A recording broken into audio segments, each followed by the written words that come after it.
migraine is probably what I see most commonly, but not every headache is a migraine. Right.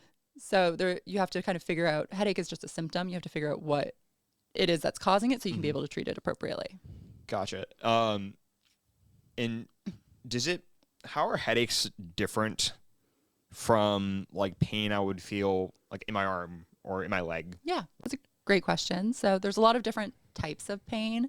The one, in your arm or your leg is called nociceptive pain, which is pain from injury to a structure. There's also neuropathic pain, which is injury, damage to the nerves. Okay. There's also nociplastic pain, which is pain caused by dysfunction.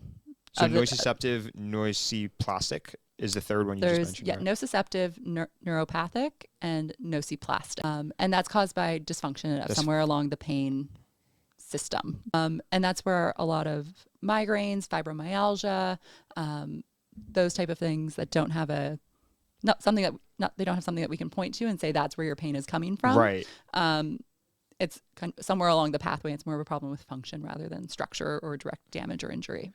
Interesting. Can a brain appear like normal, but then it's still experiencing like a headache? Oh yeah, absolutely. So most of the time, most types of headaches, the MRI brain scan will look totally normal. But for the most part, if you do an MRI of a migrainer's brain and a scan of a non-migrainer's brain, they look exactly the same for the most part.